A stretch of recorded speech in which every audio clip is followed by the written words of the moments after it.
Hi, I'm Rebecca Jackson, racing driver, TV presenter and motoring journalist and mum of twins.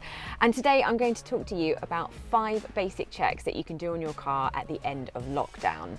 But before we get started, please do like and subscribe and click on the bell icon so that you catch all of my latest new videos. Okay, so let's get started. Now, before you do these physical, practical checks, one thing you really must see is, have you got tax and is your car MOT'd? Because these are 2 things that can get very easily overlooked when we're not thinking about our metal boxes on 4 wheels. So check that first, and if you have missed it, then companies such as Motor Easy have got a very useful little account area that you can just pop your registration number in and you get a notification every time your car is due to be taxed or MOT'd.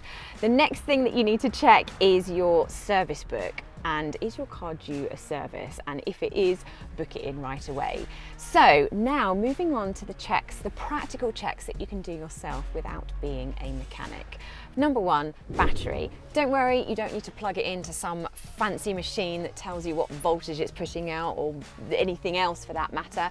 All you need to do is put the key in the ignition or pop the key in the car and press the start stop button and see if your car starts. Now, if it doesn't start, it's not 100% guaranteed to be the battery, although there will be a lot of dead batteries as a result of cars just sitting in the garage or on the street or in the driveway and not being used. And what you don't want to happen is do all of the other checks that I cover in this video and then do starting the car last when you're just about to drive to work for the first time after months and months and months of you and your car being stuck at home. So this buys you a little bit of time. If your car doesn't start, you can call your breakdown recovery operator or your mechanic and get it looked at. And in the meantime, you can do the other checks.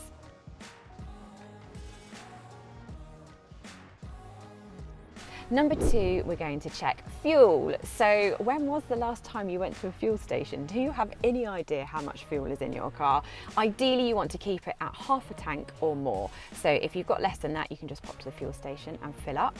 Number 3, tyres. Now, when you're checking your tyres, not only do you want to check to make sure you have the correct PSI in there, you also want to be checking the tyre tread depth and the condition of the tyres. If you accidentally hit a curb, which, you know, it could happen in normal everyday driving unintentionally, what that can result in is a little bulb, sort of a bulbous ball if you like, on the side of the tyre wall, and that could then actually blow on the motorway, and you really don't want that. So what you want is great healthy tyres with no little bulbous bits on the outside of the tread wall.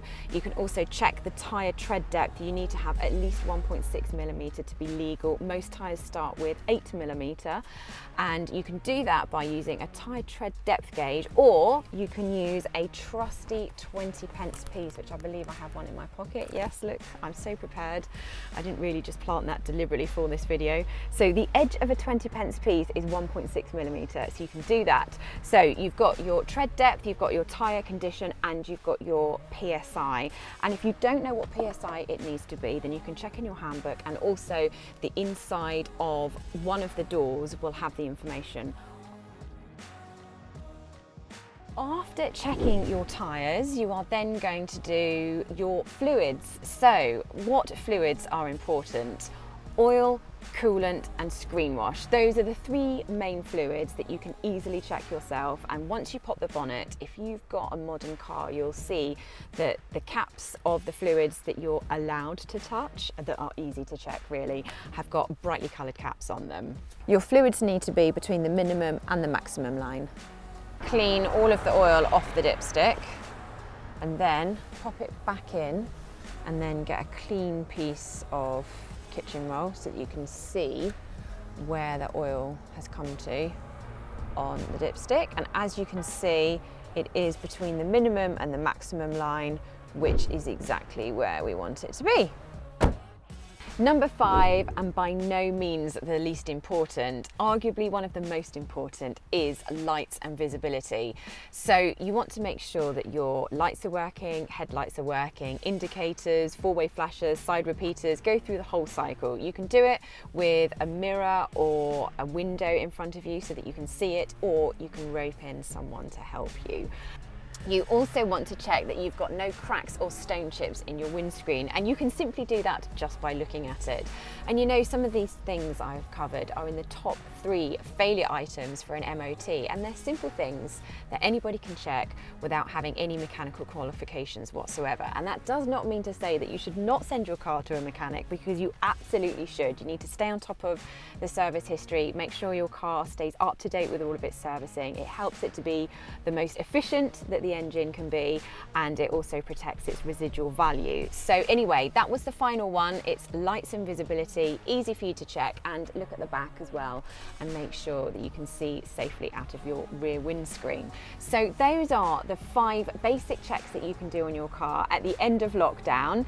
Good luck. I hope it goes well. I hope your car is happy and healthy and you have a pleasurable and easy drive to work or wherever you're going as your first major journey after lockdown. And like and subscribe, and please do comment below and tell me what is going to be your first major journey at the end of lockdown. I'm keen to know, is it work or pleasure? Thank you very much to Audi for lending us this car. You can also find my review of this car on Car Guru's UK YouTube channel. Now that is actually why Audi lent us this car. I then asked them if I could shoot this video as well. So thank you very much, Audi, and if you want to check out my other car reviews, then go to the Car Guru's UK YouTube channel.